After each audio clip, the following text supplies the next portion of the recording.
Bonjour. Bonjour. Bonjour. Bonjour, bonjour. Je fais la logistique. Ok. Bonjour. On va lancer les choses. Je l'ai retrouvé, Nicolas. Merci, bravo à Virginie. Ok, je te laisse lancer et je prépare la présentation. D'accord? Très bien, je suis là. Ah, waouh! On a une belle installation, Bernadette. Ça, c'est la super classe. Le micro est en revanche coupé. Oui, en effet. C'est mieux. Bien, bien. On Bonjour. commence à... Oui, pardon. Non, non, je disais, on commence à être un tout petit peu voilà, en nombre. Je surveille l'arrivée des participants. On est en train de s'organiser avec Virginie. Philippe a un problème technique, il n'a plus de réseau. Petit souci de réseau, donc on va assurer, Virginie et moi, donc la session.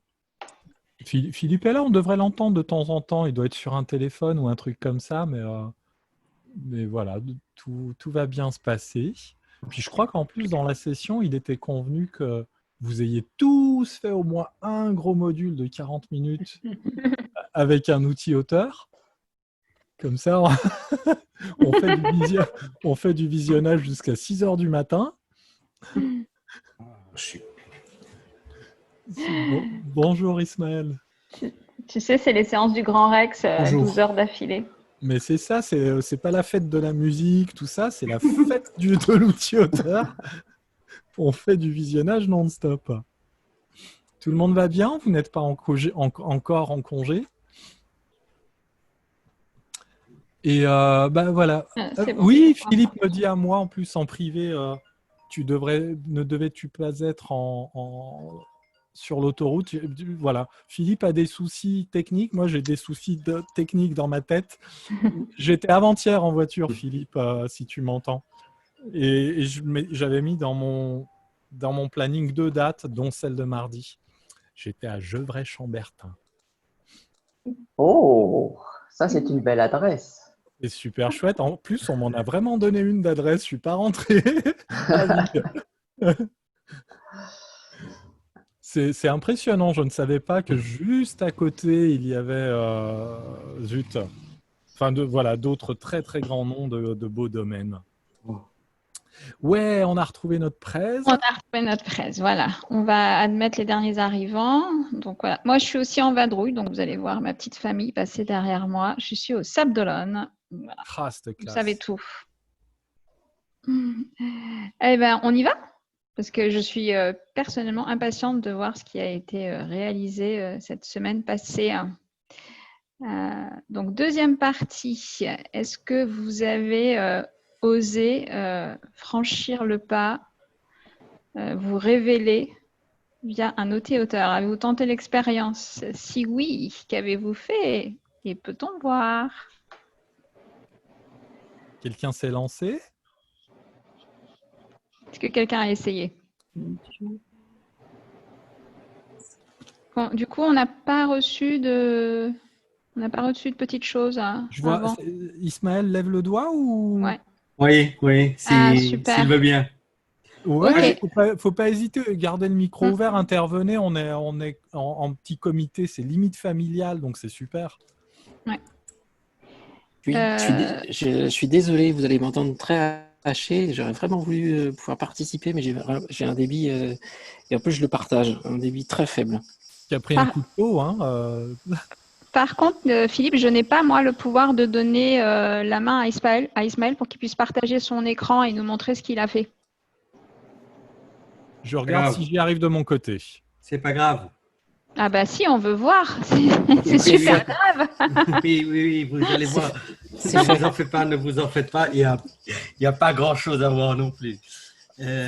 Si tu peux teaser, Ismaël, ouais. Ouais. Alors, moi, je me suis penché pour H5P. Ok. Deux raisons. La première, ou trois raisons. La première, c'est que c'est gratuit. Je vais faire mon radin. La deuxième, c'est que c'est assez facilement implémentable sur un WordPress. Et la troisième, je pense que c'est la raison qui m'a vraiment fait faire, c'est que pour la plateforme LMS Moodle, à partir de la version 3.8, j'en ai parlé à un collègue, H5P est intégré à Moodle. Oui, directement. Directement. Mm. Et vu que dans l'organisme où je donne des cours du soir, on travaille avec une plateforme Moodle, j'ai pensé que c'était sage de me lancer vers H5P. Alors, j'ai essayé quelques petits trucs. Alors, pas besoin de partager vu que je l'ai installé sur un WordPress. Donc, au niveau du chat, Vous allez pouvoir cliquer, envoyer le lien. je poste le lien. Et tout le monde a accès dans le chat au lien. C'était la première fois, Ismaël, que tu... Pardon pour l'expression, que tu te frottais à H5P? Oui. Ah oui.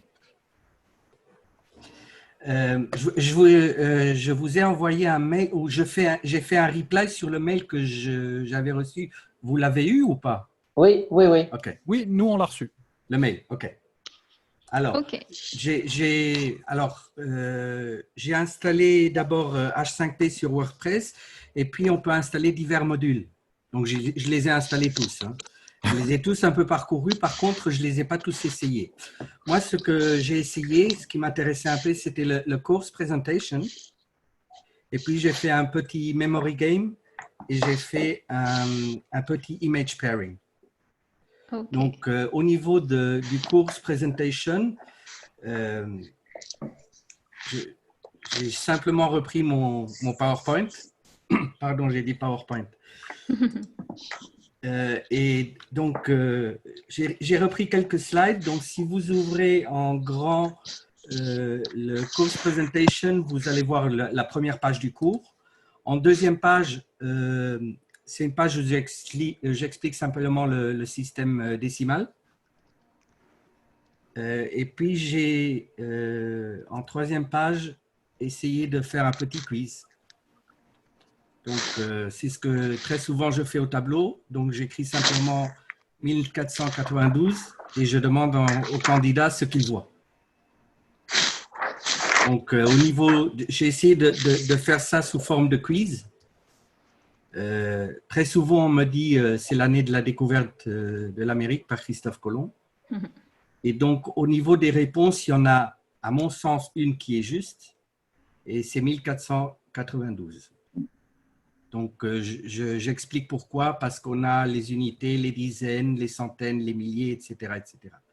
Donc, j'ai essayé, il faut dire que j'ai assez de mal de passer de mon cours présentiel à un cours classe virtuelle ou un cours, comment dire, avec des outils auteurs. Hein. J'ai vraiment, c'est pas évident, je trouve. Donc ça, j'ai décidé de faire sous forme de quiz. Donc j'explique dans mon cours le système décimal parce qu'après on passe au système hexadécimal. Donc je leur réexplique le hexadécimal. Et ce qu'on fait en général, c'est que je leur demande de calculer la valeur numérique d'un chiffre hexadécimal de 2 digits. Donc ça, encore une fois, je l'ai fait sous forme de quiz. Donc, il faut calculer la valeur décimale de D7. Prochain slide, le 6 sur 10. Donc, tout ce qui est hexadécimal, je l'explique parce qu'après, on passe aux couleurs qui, en HTML, sont définies en hexadécimal. Je leur explique le RGB, le CMY, la différence entre les deux. Donc, ça, c'est des slides tels quels je les ai dans le PowerPoint. Hein. Okay. Ce que j'ai essayé de faire, c'est après chaque slide, de faire un petit quiz pour voir comment est-ce qu'il pourrait répondre aux questions qu'en général, on fait sous forme d'exercice pendant le cours présentiel. Donc là, deux petites questions de true ou de false.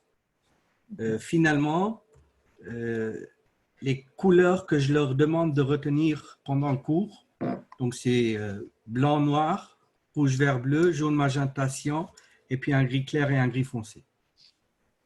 Donc, normalement, pendant les exercices de l'examen, je leur demande de définir des couleurs, de faire des layers avec des couleurs de fond, etc. Et donc, ça, c'est les couleurs que je leur demande. Et là, j'ai utilisé en quiz 4, j'ai trouvé ça assez sympa, c'est-à-dire on met un texte, où il y a des réponses, et on doit faire un drag and drop des réponses au niveau du texte. Donc, j'ai simplement mis des phrases pour des couleurs, et en bas, j'ai affiché des couleurs en hexadécimal. Donc, c'est à eux de faire un drag and drop de la bonne couleur sur le bon texte. Ismaël, est-ce que du coup, tu pourrais nous expliquer déjà ce que tu avais en tête quand tu as créé ça? C'est-à-dire, tu t'es dit, mais tiens, je vais créer ce module ou cette partie de module pour accompagner les apprenants dans telle et telle situation. Tu pourrais nous poser le contexte de ta réflexion et des objectifs que tu avais à l'esprit? Alors, c'est la grosse difficulté que j'ai. Hein. Donc, ce que j'ai, l'approche que j'ai, la première approche, vu que c'est la première fois que je fais ça, c'est que j'essaye de simplement transformer les exercices qu'on fait en présentiel sous forme de quiz ou de jeux ou de devinettes comme celle-là. Ça a été mon approche parce que j'ai vraiment, comment dire, vous parlez souvent d'ingénierie pédagogique. Mm-hmm. Et j'ai vraiment du mal à me projeter là-dedans. Donc, j'y vais pas à pas. Je prends quelques slides de mon cours et j'essaie vraiment simplement de transformer ce que je fais sous forme d'exercice, sous forme de quiz en présentiel. Alors, je ne sais pas si c'est correct, si ce n'est pas correct, si c'est la bonne voie, mais c'est pour ça que je suis dans le webinaire. Est-ce que pour faire une toute petite parenthèse et puis essayer d'avoir l'opinion de nos participants et participantes, quelqu'un a peut-être une opinion à formuler. Je vous demande pardon, j'ai une fenêtre ouverte et de temps en temps, vous devez entendre ce que vous venez d'entendre. Est-ce que quelqu'un a une opinion à formuler à propos de l'association outils-auteurs pour créer une capsule à caractère pédagogique et ingénierie pédagogique? Et pour mettre un petit peu de poivre ou de piment dans cette question, ça fait moi plusieurs jours que je raconte que ça ne veut rien dire, ingénierie pédagogique, quand on a juste un module à faire. Voilà, ça c'était pour la toute petite dimension poil à gratter, mais retenez que le début de ma question. Est-ce que quelqu'un a peut-être des éléments, puisque Ismaël nous disait que ce n'était pas super facile de se projeter dans une conception pédagogique pour un contenu à digitaliser? Des expériences, des opinions? Des questions, des conseils, des suggestions? Ouais, ou même exprimer la même difficulté, le cas échéant. Hein. Je pense, je peux. Ouais, j'ai une plaisir, opinion. Ouais, bonjour. Du coup, Ismaël, je pense qu'il faudrait que tu prennes le problème à l'inverse. C'est dire quel est ton objectif dans ta formation et qu'est-ce que tu veux qu'ils retiennent à la fin. Et en fait, les outils et l'outil auteur est là pour t'aider à arriver à ton objectif, en fait.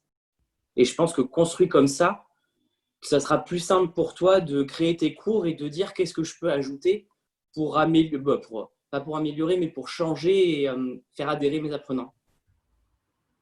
Est-ce que je suis à peu près… Oui, avec les évaluations, avec les quiz, vérifier que l'objectif pédagogique est atteint. Et déjà, très en amont, Ismaël, c'est de se poser la question de savoir ce module, qu'est-ce que j'en fais? Est-ce que c'est quelque chose que je vais leur proposer avant ma formation présentielle pour une initiation et pouvoir se focaliser sur des choses à plus forte valeur ajoutée en présentiel? Est-ce quelque chose que je leur propose en remplacement du présentiel ou est-ce que quelque chose que je leur propose après le présentiel en révision? Il y a déjà en amont, c'est des grands objectifs, ça, quelque part. C'est un peu le chapeau et puis après, tu vas décliner des objectifs plus fins. Mais c'est déjà dans quel contexte tu vas leur demander de consulter ce module et pourquoi? À quelle fin? Très bien. Alors, au niveau de l'organisme des cours que je donne, donc, il y a ce cours-là, création de pages web en français et en anglais. Jusqu'à présent, on n'a fait que du présentiel. Il n'y a que pendant le confinement où on a je crois que c'était au 3e ou au 4e cours, on a décidé de décaler les cours. Puis on a bien vu qu'on serait en confinement et l'organisme a décidé de passer en classe virtuelle. Et là, j'ai fait un copier-coller de ma classe virtuelle, de ma classe présentielle en classe virtuelle. Mais j'ai tout de suite bien vu les limites. C'est-à-dire, mon cours, normalement, il dure 3 heures ou 2 heures et demie. On fait une partie de théorie où on explique, où je montre, et à la fin, on fait des exercices. Et concernant tout le cours, pour ce que tu avais dit, Vincent, les cours, il y a toujours une séance, après, il y a 10 séances de cours, après, il y a une 11e séance où on fait un examen. L'examen, il y a une partie théorique, et puis il y a une grosse partie exercice à faire, des pages HTML à faire. Et là, pour les prochains cours de semestre, l'organisme nous a demandé aux chargés de cours est-ce qu'on voulait faire les cours en présentiel ou en classe virtuelle. Et là, pour la version française, donc j'ai dit que je ferais tout en cours présentiel, sauf la version française. Je vais essayer de la faire en classe virtuelle. Mais ce qu'il faut savoir et ce qui est difficile, l'organisme de cours offre des cours à un public. Le public paye ses cours et ils veulent que l'objectif du cours présentiel soit exactement le même que l'objectif du cours à distance. Donc, je ne sais pas comment, je ne peux pas faire 2 cours différents non plus, puisque l'examen, lui, sera le même. C'est-à-dire que même en classe virtuelle, ils vont faire exactement le même examen que s'ils étaient en classe présentielle. Ok. Et vous passez le même temps en présentiel et en classe virtuelle ou il y a moins de temps? Non. C'est la même chose, sauf que c'est c'est la même pas chose, découpé hein. de la même façon. Non. Ok. Et c'est aussi sur 10 séances. Hein. Ok. Donc, la difficulté que je vois, c'est que je leur en ai déjà parlé qu'un cours présentiel et un cours virtuel, ce n'était pas la même chose. Mais eux, ils ont la difficulté qu'ils ont un catalogue de cours qu'ils ont déjà envoyé et qu'on peut s'y inscrire. Donc, les gens, s'ils s'inscrivent, ils vont avoir, comment dire, ils vont avoir la même matière et le même nombre d'heures, etc., etc. Je cite le commentaire de Philippe. Ouais, il y a un petit fil qui quand même le maintient avec nous. C'est bien l'objectif des outils auteurs, c'est de pouvoir créer des activités ne se déroulant pas en classe virtuelle, donc des activités en intersession qui te permettent, eh bien, Ismaël, soit de délivrer un contenu à la façon d'un module de e-learning que je consulte, à proprement parler, je mélange plusieurs choses, pardon, parce que je sors en fait d'un truc où j'étais en train de parler d'autre chose. Oui, c'est ça. Philippe se sent comme Stephen Hawking.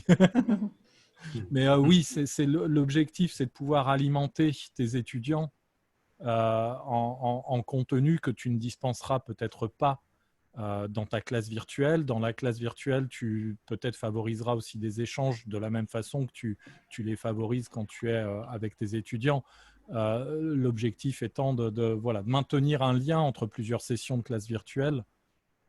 Probablement, enfin, je ne sais pas si quelqu'un a d'autres opinions. Je vous demande pardon, c'est que je mélange avec ma webcom précédente. C'est ce qu'on évoquait tout à l'heure, c'est de prévoir des activités en amont pour être dans l'initiation, ce qui va vous permettre de vous focaliser sur des apports à plus forte valeur ajoutée, de l'échange, de la co-construction, de la mise en pratique ou des concepts complexes à expliquer en auto-formation et sur lesquels vous souhaitez plutôt intervenir. Et puis des modules qui peuvent venir en aval, en révision, en ancrage. Et c'est peut-être plus ce que vous allez créer sur H5P pour vos cours, Ismaël. Oui, Bernadette, je lis le commentaire ou je vous laisse intervenir? Allez, qu'on vous entende, on vous voit. Oui, en fait, je me posais la question, est-ce que je suis une vilaine élève? Je n'étais pas là la dernière fois, donc outils, auteur, ça ne me parle pas. Donc, j'ai essayé de descendre dans la soute. Est-ce que les outils auteurs sont simplement des outils qui sont pour concevoir des formations ou du contenu qui serait sans l'intervention d'un formateur du tout, ou est-ce que c'est autre chose? Est-ce que ce sont d'autres outils comme Bicast ou d'autres en fait? Philippe répond. On avait évoqué ces outils la première fois. On a été très large dans la définition des outils auteurs. Oui, Bicast est un outil d'animation de session live, dit Philippe. Mais oui, c'est tout à fait ça, un contenu sans formateur. On peut utiliser Bicast. Okay. Bon, voilà. C'est plus clair pour moi. C'est intéressant de tout considérer en quelque sorte comme outil auteur, parce que si on reprend la définition historique, Bernadette, les outils auteurs, c'est une poignée d'outils qui nous permettent de créer des écrans qu'on médiatise. Enfin, c'est un peu, j'ai envie de dire, c'est un peu comme une langue, c'est vivant, ça évolue. Et si outil auteur, l'expression valait comme ça pour aller y ranger une poignée d'outils il y a quelques années, aujourd'hui, on le voit, ne serait-ce que via le témoignage de chacune et de chacun, puisque on le vivait peut-être moins intensément qu'aujourd'hui. On doit plus digitaliser, on doit plus alterner entre présence et distance.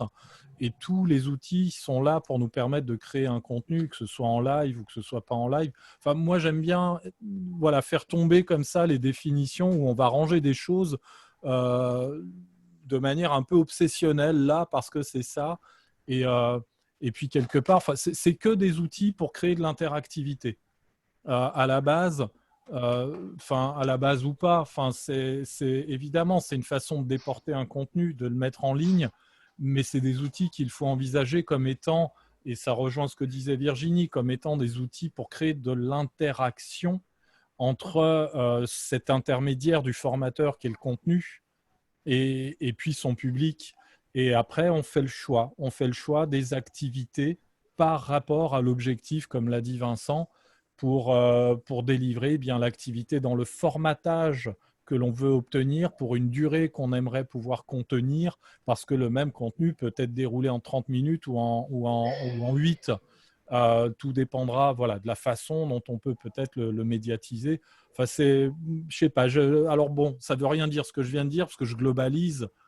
Mais c'est aussi la perception que je vais avoir aujourd'hui du travail qu'on fait avec les outils à notre disposition, alors qu'on est face à justement des défis qui ne sont pas cette fois-ci ceux des conditions sanitaires. C'est qu'on va tous devoir créer plus de contenu, des contenus un peu plus vite, un peu moins chers. Mais ça, c'est le nerf du e-learning depuis le début du e-learning.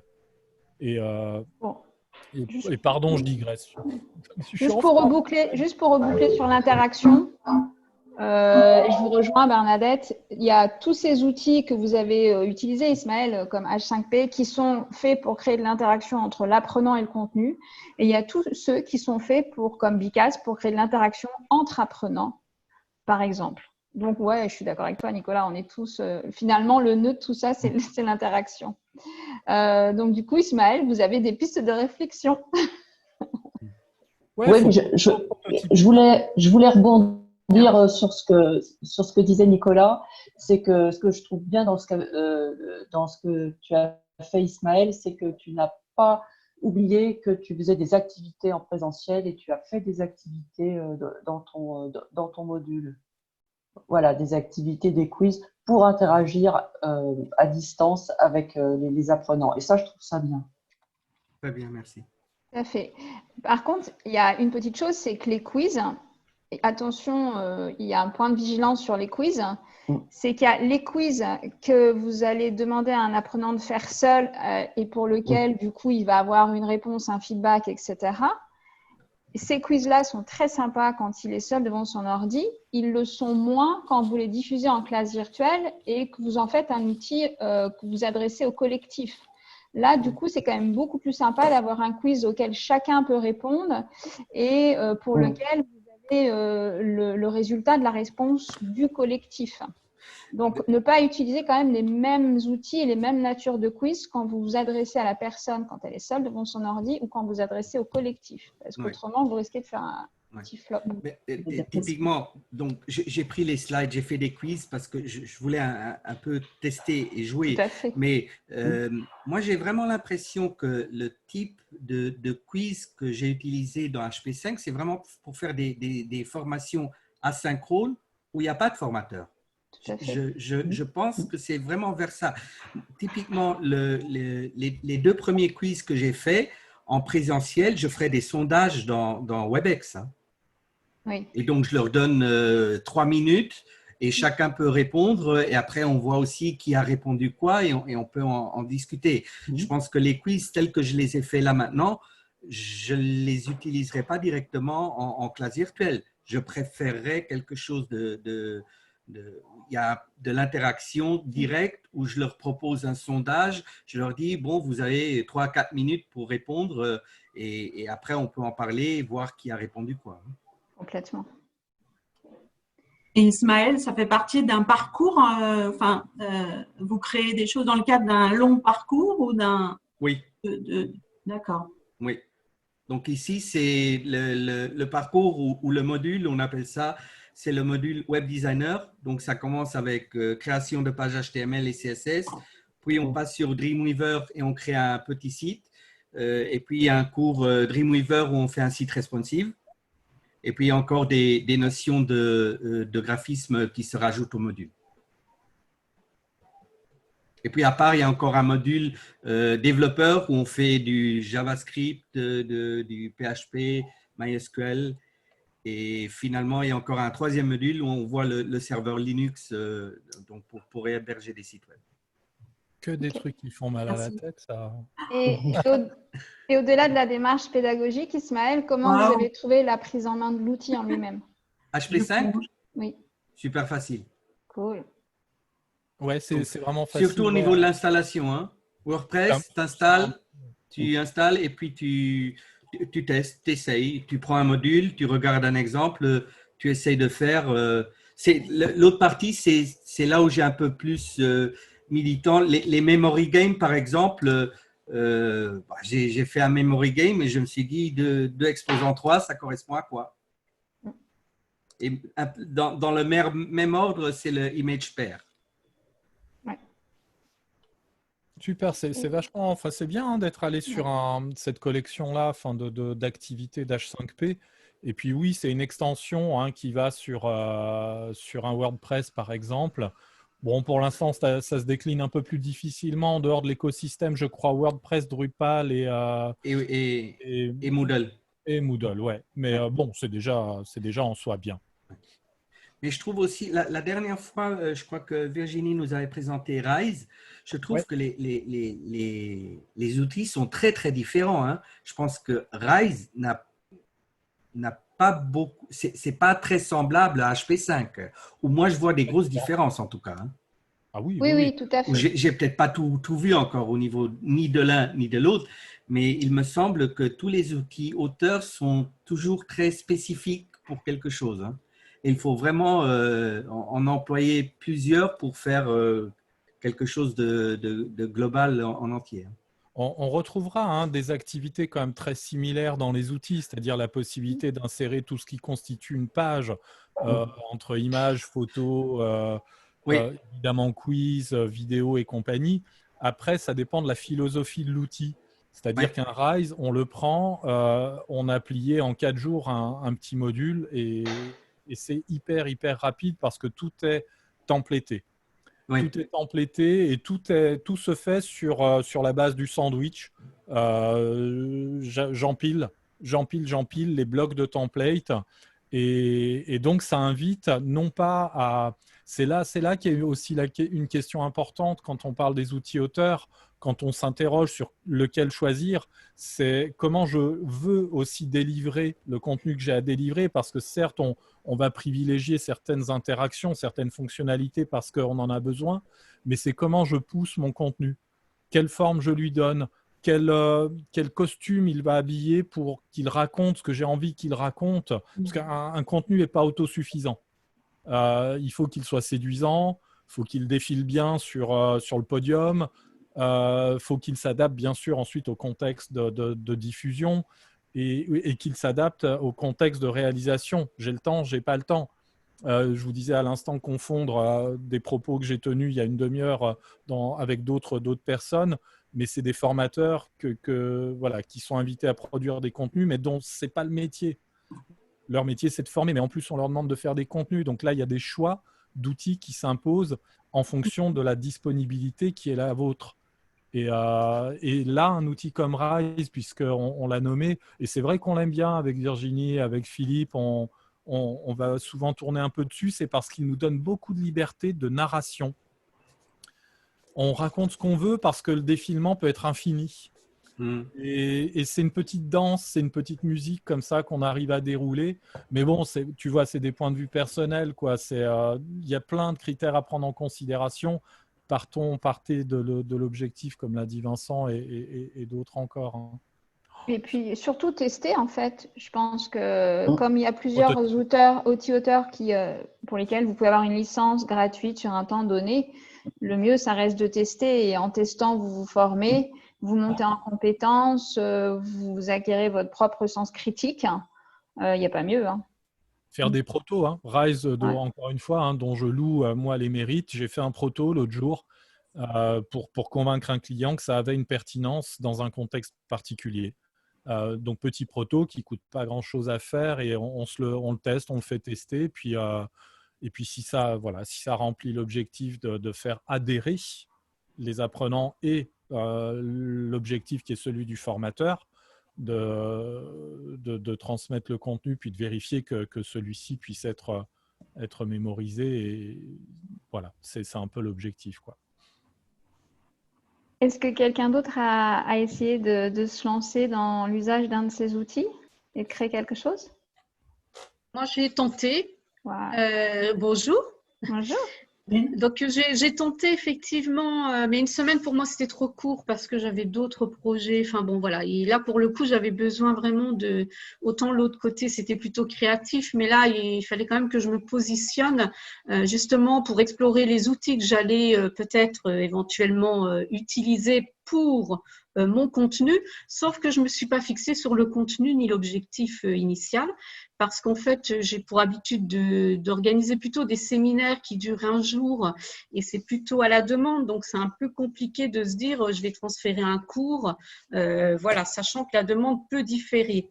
Donc du coup, il faut que je réfléchisse, mais ce n'est pas inintéressant effectivement de se dire déjà, de partir de l'objectif, de partir sur le contenu, je dirais pratiquement de construire un peu sa boîte à outils, comment je vais cheminer et quel outil je vais utiliser seulement après. Sauf qu'effectivement, comme je ne connais pas les outils non plus qui étaient présentés la dernière fois, donc j'ai été un peu voir Geniali, bon, je connaissais un peu, j'ai voulu transformer quelques slides, mais finalement, je me suis dit, je n'ai pas gagné beaucoup parce que mes slides étaient assez performant puisque j'utilise beaucoup d'animation dans les slides. Donc, du coup, je n'ai pas vu vraiment la différence, mais pour autant, je vois bien qu'il y a des choses à utiliser, par exemple, sur tout ce qui est interactivité. Donc, ça, pour le coup, c'est génial. C'est le cas de le dire. Et par contre, donc, j'ai été voir Articulate.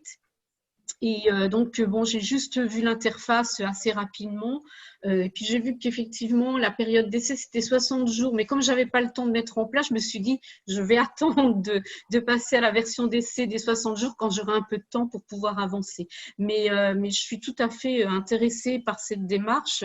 Et puis, je pense que c'est vrai que quand on est tout seul, vis-à-vis de tous ces outils, etc., c'est pas simple, hein, parce qu'effectivement, on change complètement de façon de faire, de méthode. Et voilà, donc pour moi, bon, c'est intéressant ce webinaire parce que justement, ça permet de voir un peu les expériences des uns et des autres. Pour l'instant, voilà, j'ai pas été plus loin. Si vous êtes Pardon Virginie, vas-y, je t'en prie. Non, juste rapidement, vous mentionnez Articulate, ça fait vraiment partie des outils qui demandent le plus de temps en termes de prise en main. C'est souvent une formation de 3 jours et quand bien même on a fait ces 3 jours, ça demande de la pratique. Alors, si vous voulez pas tout de suite vous essouffler, En tous les cas, moi, je vous conseillerais de prendre un outil plus simple, tel que celui qui a testé Ismaël ou Rise, etc. Mais peut-être pas de commencer par Articulate, parce que franchement, faut être courageux. Oh, bah, Il je est suis génial. courageuse. Il est génial, mais vous n'allez pas tout de suite voir le résultat de vos travaux, de vos efforts, alors qu'avec un Rise ou un H5P, vous allez rapidement voir les premiers résultats et c'est encourageant. Et puis surtout, vous allez pouvoir vite les tester. Et c'est aussi important d'avoir une démarche test and learn, alors qu'Articulate, vous allez investir beaucoup de temps avant de pouvoir tester. Bon, c'est juste Oui, oui, tout à fait. Juste pour, en fait, effectivement, peut-être la difficulté, c'est pour ça que j'y suis pas allée tout de suite, parce que je me suis dit, si j'ai pas la pratique derrière, je pense que voilà, il va y avoir de la déperdition entre ce qui va être fait et donc pour l'instant, comme tout est un peu aléatoire dans le secteur de la formation, voilà, j'ai pas voulu, mais effectivement, enfin, je vois un réel intérêt, voilà, même au niveau universitaire, parce que j'interviens de temps en temps à l'université. Mais le problème, ça reste des séminaires où on n'apprend pas forcément de la théorie aussi. Enfin, de la théorie ou quelque chose qui peut être justement mis en lumière par rapport à quelque chose qui est très petit sur des web. Enfin, voilà. Donc, du coup, moi, j'ai beaucoup de pratiques derrière. Et surtout en termes de relationnel, etc. Et là, je me dis, il risque d'avoir peut-être un gros décalage et je ne vois pas ce que je peux apporter en plus. Donc, vraiment, là, je suis vraiment à l'état de l'exploration et de la réflexion. La remarque que je commençais à vouloir faire tout à l'heure rejoint exactement celle de Virginie. Je commençais à dire faites minimaliste. Faites le plus dépouillé possible pour vous entraîner à repenser votre contenu pour ne pas en fait plonger dans la tentation d'un storyline qui est trop proche de PowerPoint, pardon hein, pour ce raccourci que je prends.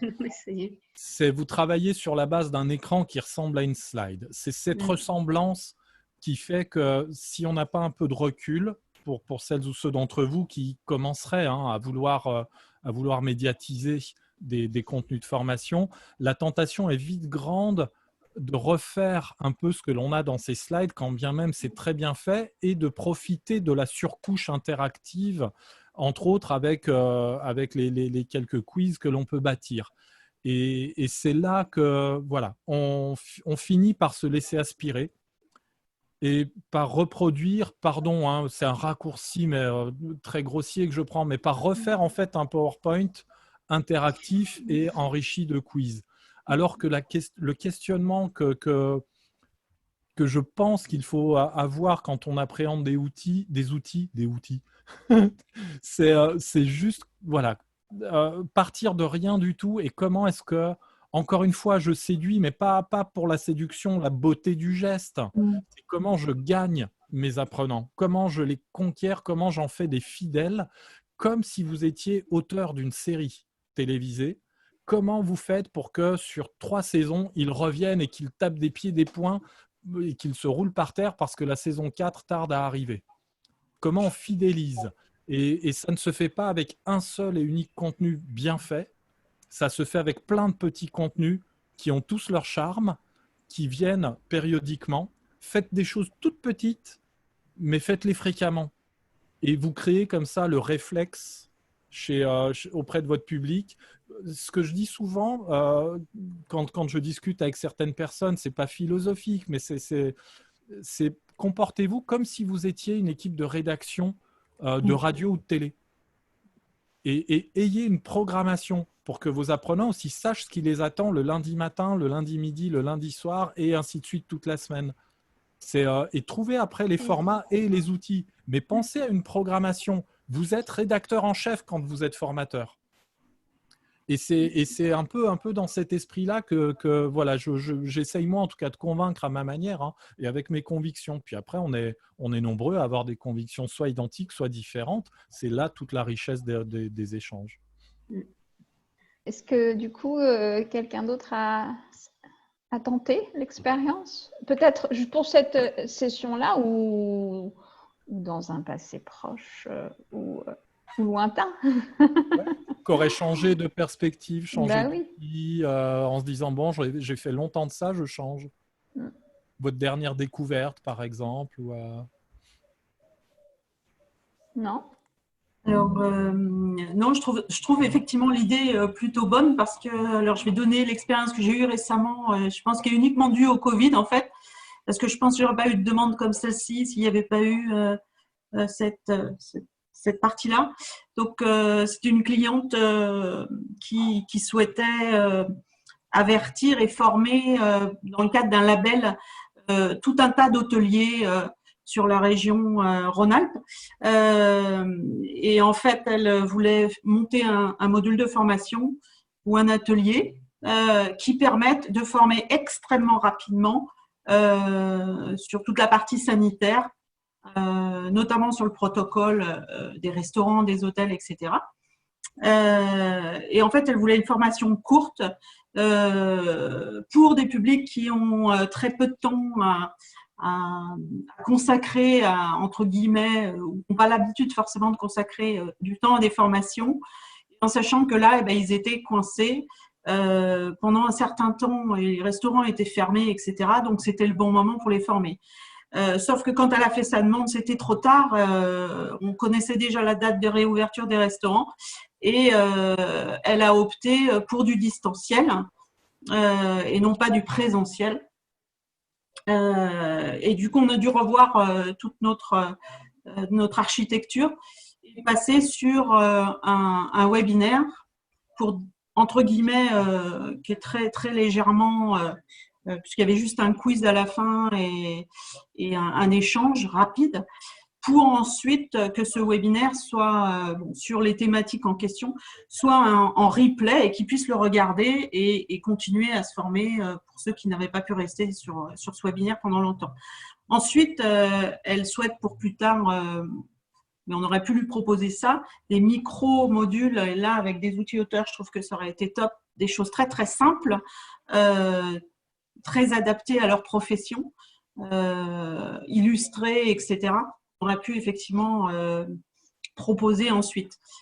Et tout s'est fait de façon très rapide et donc j'ai dû faire un webinaire que je n'avais jamais animé de ma vie avec des formateurs.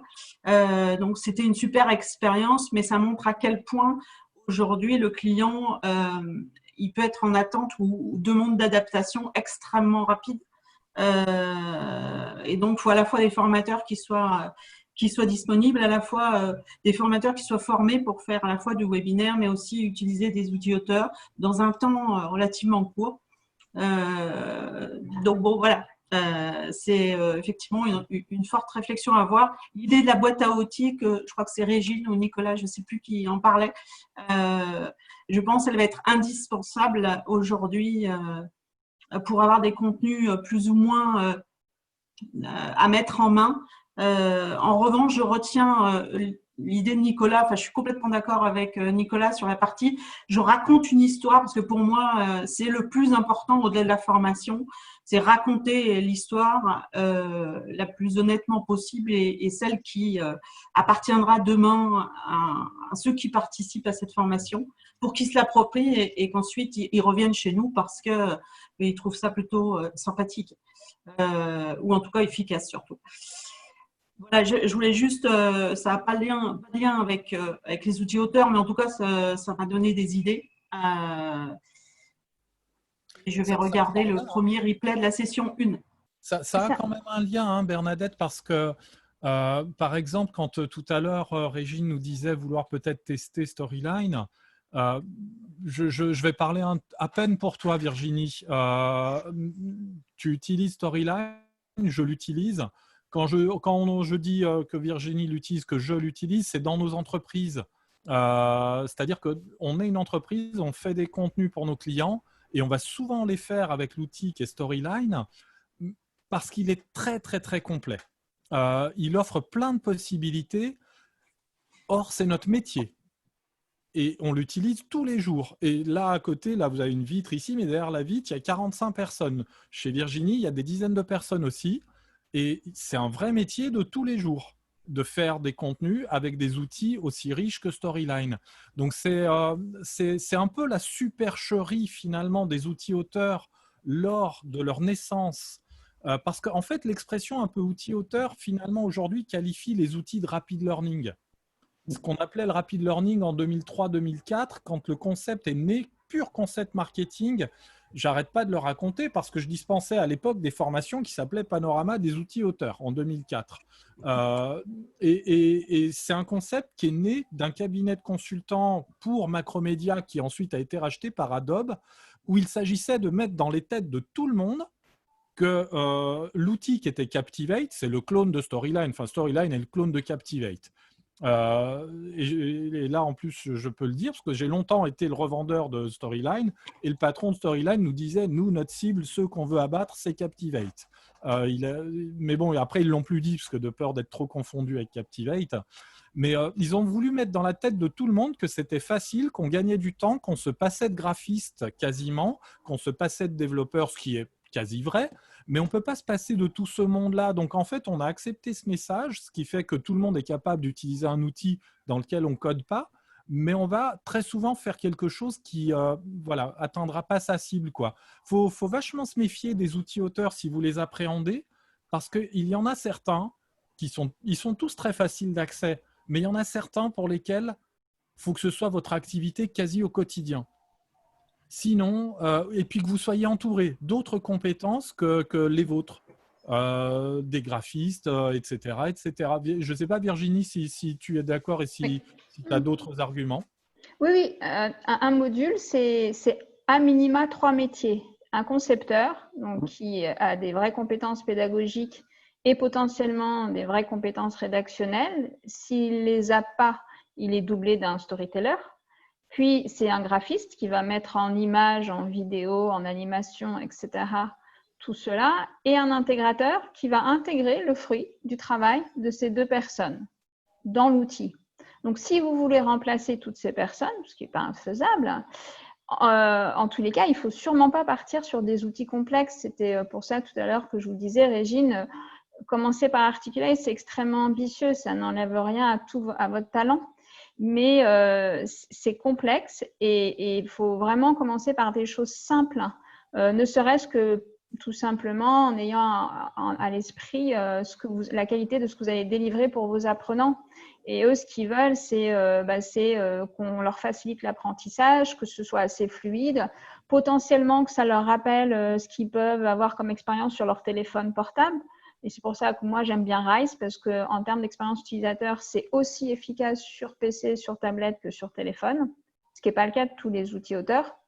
Et qu'il ne faut pas oublier que maintenant, beaucoup de personnes utilisent aussi leur téléphone pour s'informer, se former, etc. Donc, faites simple et focalisez-vous surtout sur votre cœur de compétence, c'est-à-dire ce que vous êtes en capacité, ce que vous aimez partager avec les autres et comment vous le faites. Mais ne vous compliquez pas la vie avec un outil, en fait, trop compliqué. Ouais. Et voilà, faites vraiment simple. Ce n'est pas là qu'est votre valeur. Votre valeur, elle est dans toute votre capacité à transmettre. Elle n'est pas dans l'outil le plus complexe qui soit sur le marché, qui va vous faire des nœuds aux neurones et vous utilisez beaucoup de votre temps que vous pourriez utiliser à meilleur escient et de façon plus agréable. Oui, je l'ai testé. Alors, le HP5, voilà. En fait, je suis tombée sur le premier. J'ai vraiment fait un peu le tri. Je me dis, bon, je vais voir ce que ça représente. Et voilà. Mais effectivement, moi, je préfère quelque chose de simple et d'efficace. Et quitte, effectivement, après à progresser dans tous ces outils-là. Enfin, pour moi, ça me paraît évident. Dès l'instant où on commence, quoi, je tâtonne. Ouais, tester, puisque vous avez un compte chez Articulate, tester Rise, c'est très marrant que finalement on compare ces deux outils qui sont de la même maison, Storyline et Rise. Mais Rise vient presque contredire Storyline sur certains points. Longtemps, on a fait des modules qui contenaient des écrans avec des activités à durée limitée. Et ça, on ne l'a pas dans Rise. Et on se dit, mais ce serait ridicule d'avoir des activités à temps limité dans Rise. Parce que ce serait intolérable pour la personne qui, sur son téléphone, scrolle à sa vitesse, remonte, redescend. Après, on a de quoi leur montrer qu'il y a évidemment une segmentation dans le contenu, parce qu'on peut le chapitrer. On peut créer des sous-sections à l'intérieur de chapitres, l'équivalent de slide, d'écran de Storyline. On peut créer des quiz. Et donc, on peut s'en rapprocher, mais tout en ayant un dialogue quelque part avec l'apprenant qui soit différent, qui soit plein de liberté et de confiance dans l'apprenant. Là où, en fait, on s'est évertué pendant de nombreuses années, puis c'est un modèle qui, je l'espère, disparaît de plus en plus, où on voulait contraindre les apprenants à faire écran après écran, impossible de sauter des écrans parfois, et obligation de répondre juste à la question. C'est hallucinant. Comment s'étonner ensuite qu'on perde finalement notre public, qu'il ne revienne plus, aussi maltraité qu'il peut l'être dans ces conditions-là. Alors je sais que ça fait partie de cahier des charges parfois, on le vit, hein, Virginie aussi, certains d'entre vous, si vous faites pour des clients, vous le vivez peut-être, mais c'est le meilleur moyen de perdre en fait ces apprenants, puis de les entendre dire que le e-learning c'est bidon alors que c'est pas vrai. Oh là là, mais en plus je finis sur des trucs comme ça, des grandes envolées. Non, mais c'est vrai, concentrez-vous sur le minimum, on se répète. Le plus petit outil, et RISE, c'est pour ça qu'on le nomme, c'est qu'il est symbolique, il en existe des équivalents. Et puis, testez votre capacité à jouer une belle mélodie, parce que le formateur, quand il est dans une salle, il se met en scène, il va utiliser différents modes, et puis il faut faire ça dans un outil, quoi. Et vous, Florence, vous avez testé à un moment donné ces outils ou pas du tout? Moi, je m'en sers quotidiennement. D'accord. Donc, Voilà. vous avez plein de choses à nous dire alors. Alors, vous n'avez rien dit. Non. Lequel a votre préférence? Alors moi, j'aime beaucoup Storyline, mais j'utilise Rise aussi. Et en 2018, j'ai travaillé dans une start-up où on m'avait demandé de faire toute une formation pour les compétences, le développement des compétences numériques des collaborateurs d'entreprise. Donc, il y avait un diagnostic qui existait et les clients demandaient mais où est la formation? Donc, on s'était appuyé sur le référentiel européen et j'ai utilisé H5P et Rise principalement. D'accord. Voilà, donc tout dépend là, je mets à distance une formation de formateur et on fait des modules Storyline, avec Storyline. Tout dépend du projet. Tout à fait. Voilà. Ouais, complètement. Ça aura une incidence en termes de… Enfin, ce qu'il faut aussi à la lumière de ce que l'on dit là, c'est que ça a une incidence sur la durée de production. Oui. Et donc sur le budget. Quand bien même c'est votre temps à vous, ça reste du temps qui a une valeur. Ouais. Des jours hommes, ouais. Enfin, femmes. Et de votre côté, Vincent, est-ce que vous avez tenté des choses ou qu'est-ce qui vous amène à nous rejoindre? Vous avez des projets à l'esprit? Oui, alors pour le moment, je suis pas formateur, je suis formateur occasionnel, voilà, et je fais une reconversion professionnelle. Donc en octobre, j'intègre un master en ingénierie pédagogique. Donc pour le moment, je m'abreuve de tout ce que je peux avoir, de tous les termes, de tout ce qu'on peut avoir. Donc tout ce que vous faites, c'était top pour moi parce que j'ai appris énormément en peu de temps. Et là, en fait, dans mon boulot actuel, je forme des juristes en droit social. Donc, je suis passé d'abord avec des PowerPoint très classiques, avec des textes. Ils adorent ça. Plus il y en a, plus ils sont heureux. Et j'ai commencé à les épurer au fur et à mesure. Donc, ce qui est compliqué parce que quand on leur enlève, du coup, on leur enlève des lignes, ils ont l'impression que la formation s'appauvrit. Donc, ça, c'était ma première difficulté, de leur faire accepter. Et au fur et à mesure, je leur mets des quiz. Donc, j'ai tenté des Kahoot, j'ai tenté des Geniali. Mais sur vraiment des petites sessions, voilà, juste trouver une image, voilà, des textes à trous comme avait fait Ismaël dans HP5. Et moi, mon souci, c'est que dans l'entreprise dans laquelle je travaille, je peux pas sortir les données en fait, parce qu'on a le secret professionnel. Et en fait, je disons que je bosse sur mon, donc du coup, je bosse sur mon travail actuel, mais je voudrais me servir des exemples, mais j'ai peur que dans les outils d'auteur que je ne maîtrise pas et que je prends en version gratuite, les données que je mette à l'intérieur, en fait, elles ne m'appartiennent plus. Et du coup, je me retrouve à me faire taper sur les doigts par mon employeur. Et ça ne va pas s'arranger, ça, Vincent, hein, parce que même un outil comme Storyline existe en version en ligne. Et le rêve de chez Articulate, c'est de se débarrasser de toutes les versions installées sur ordinateur, hein, et de passer sur un modèle économique qui est l'abonnement pour monétiser chaque année, quoi. Comme le font d'autres outils. Mais la question est importante. C'est vrai que c'est un point qu'on n'a pas abordé hein, dans le choix d'outils. C'est que la plupart des outils arrivant aujourd'hui sont des outils en SaaS, accessibles en ligne. Et quand vous travaillez avec des gens dont les données sont sensibles, ça soulève des craintes, même si les hébergements sont sécurisés, même si beaucoup d'entreprises font en sorte d'avoir des serveurs, au moins en Europe, si ce n'est en France, ça n'enlève pas évidemment les quelques freins à l'adoption de certains outils. Oui. Moi, il y a une autre piste que j'aimerais lancer, c'est que vous créez des choses, mais quand vous en avez l'opportunité, ce n'est pas tout le temps le cas et ça dépend vraiment des apprenants qu'on a face à nous et puis de ce qu'on peut faire avec eux, mais ils sont aussi en capacité de créer des choses. C'est-à-dire que de temps en temps, si vous sourcez des outils auteurs ou des outils auteurs très très simples, vous pouvez inverser les rôles et leur faire des micro-séquences. C'est très intéressant parce qu'à partir du moment où ils savent expliquer un concept, ils l'ont maîtrisé. Et ça, vous êtes sûr qu'ils l'ont maîtrisé. Et deux, du coup, c'est eux qui vont partiellement créer ces contenus que vous pouvez utiliser avec le collectif après coup. Alors, je ne dirais pas que ça vous fait gagner du temps et que pendant ce temps, vous pouvez vous faire bronzer sur la plage. Mais en tous les cas, ça déporte un petit peu toute la responsabilité ou la charge de travail de devoir concevoir des choses. Ça le déporte un peu sur les apprenants et ça le déporte pour leur intérêt à eux. Parce que quand ils sont capables de le faire, c'est qu'ils ont compris le concept. Et en plus, souvent, ils sont hyper fiers de ce qu'ils ont fait. Et puis, ils le mettent à disposition du collectif.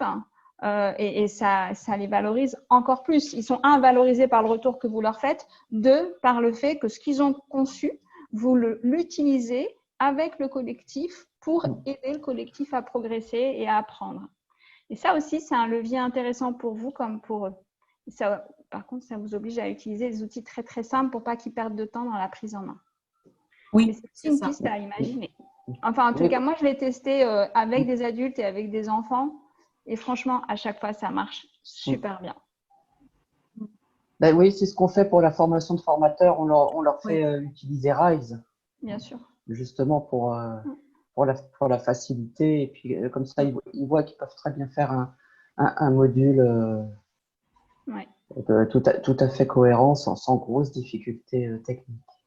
Exactement. Alors, notamment avec, au-delà des formateurs, aujourd'hui, il y a de nombreux managers opérationnels à qui l'on demande cette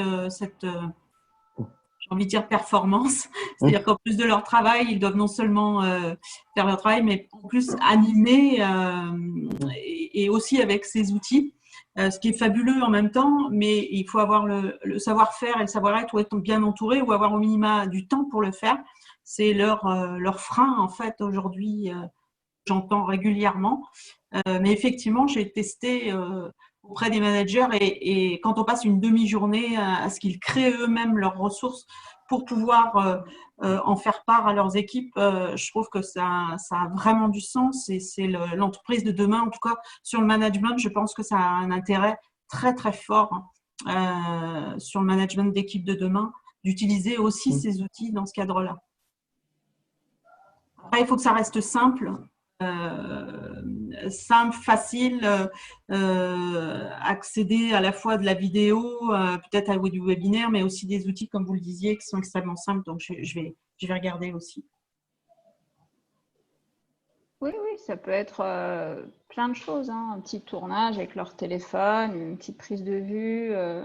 Il y a plein de choses à imaginer et qui peuvent vous alimenter tout en les faisant travailler de façon constructive et intelligente et en faisant en sorte qu'ils puissent ancrer leurs connaissances d'une autre façon qu'à travers des quiz et de l'auto-formation, en fait. Oui, c'est ça.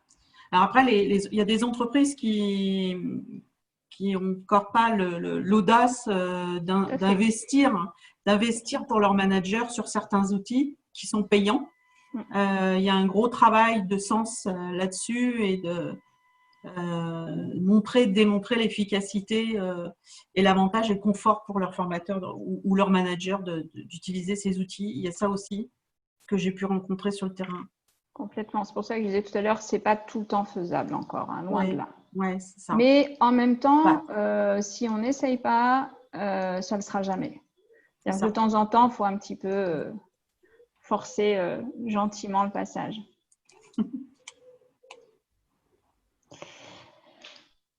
Eh bien, il est 19h déjà. Oui. Ça va vite. Hein. Nicolas, on peut révéler des trucs pour la rentrée ou pas? On peut leur dire qu'on est de retour à la rentrée? C'est super gentil d'avoir vos commentaires. On reçoit des fois un petit message, on a des retours un peu sur LinkedIn. Vincent, c'est super gentil. Enfin, puis tout le monde, hein, de nous encourager à faire un peu ce qu'on fait. On est un peu plus nombreux dans le collectif, donc vous verrez aussi de nouvelles têtes à partir de la rentrée, en effet, parce qu'on a envie de poursuivre sur cette lancée. On est content de nous voir membres du collectif, on est content de vous voir. En plus, vous êtes quelques-uns à être venus régulièrement. Donc oui, à partir de septembre, on continue en ayant d'autres propositions sur d'autres sujets qui sont peut-être tout aussi étendus que parler des outils auteurs ou un tout petit peu plus focus sur ce qu'on a déjà fait. Vous retrouverez sur les replays, il y a Virginie qui avait préparé et animé des sessions sur l'animation de classes virtuelles. Nous avions préparé et animé. Oui. Enfin, je veux dire, c'est un sujet que tu as proposé, puis c'est toi qui as fait le plus gros du travail et qui a animé.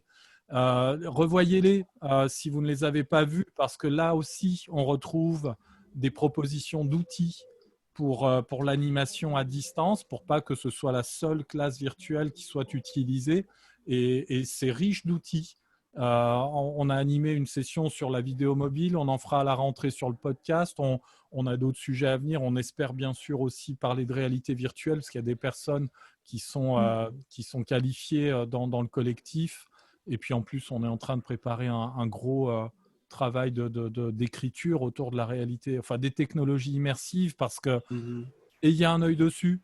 C'est une génération plus dégourdie d'outils auteurs qui vous donne plus d'accès à ce que l'on cherche à créer quand on crée un contenu, c'est-à-dire créer le dialogue indirect, parce que ça n'est qu'un interprète, un médiateur, un intermédiaire, l'outil auteur et le contenu, entre l'apprenant et puis le formateur. Donc, les technos immersives sont riches de potentiel si vous les avez déjà testés.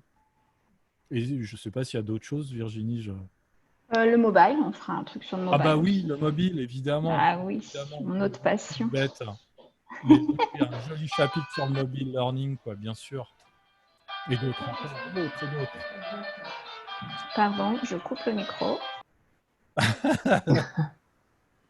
Mais voilà, ce sera un plaisir de vous accueillir à nouveau et puis d'échanger. C'est super de pouvoir discuter. Alors c'est difficile quand le groupe est nombreux, mais c'est bien quand aussi on est un peu moins nombreux. On peut facilement se passer la parole. Merci beaucoup. On vous souhaite de belles vacances Oui, bonnes vacances à tous. Oui, merci. J'ai une toute petite question. Vous allez continuer à faire des carnets de voyage sur place ou pas? Parce que ceux-là, ils sont super intéressants aussi. Hein. Oui, on va continuer. On reprend à la rentrée aussi. Voilà. Donc, on fait une pause là. On pose dans la piscine. Oui. Okay. Alors, comme disait Nicolas, pendant les vacances, on a des gros travaux de rédaction tous ensemble. Okay. Ça va déjà bien nous occuper. Et du coup, à la rentrée, on reprend les carnets de voyage et les classes virtuelles. Voilà. Parfait. Ouais, on va essayer de multiplier les formats de l'écrit, du digital, du visuel, du sonore, des deux ensemble. Et puis essayer comme ça de partager, partager quoi. C'est le but, c'est juste ça. Et Quoi. puis peut-être qu'un jour, on se retrouvera en vrai, en chair et en os. Ah ouais. Mais ouais, ce sera plus du surplace, Ismaël. Pour un apéro formatif, formateur, je sais pas, un truc comme ça, quoi. Pour. On retient l'idée de l'apéro, c'est la meilleure idée. Et un apéro multirégional, puisque Immersif, nous sommes un peu partout. Hein. Donc, voilà. C'est ça, immersif dans une piscine de cocktails. Moi, je le prends au premier degré, hein, le immersif. Apéro immersif pour être créatif. Bon, en tous les cas, un grand merci. C'était vraiment très chouette de vous retrouver régulièrement. Il y a des habitudes qui sont bonnes à prendre et celles de vous retrouver elles en font partie. Et donc, on se dit à la rentrée. Merci à vous. Merci beaucoup. Merci. À vous. Et Bravo. bravo et bonnes vacances. Hein. Bravo, Bravo merci. à vous. Merci, Au à revoir. bientôt.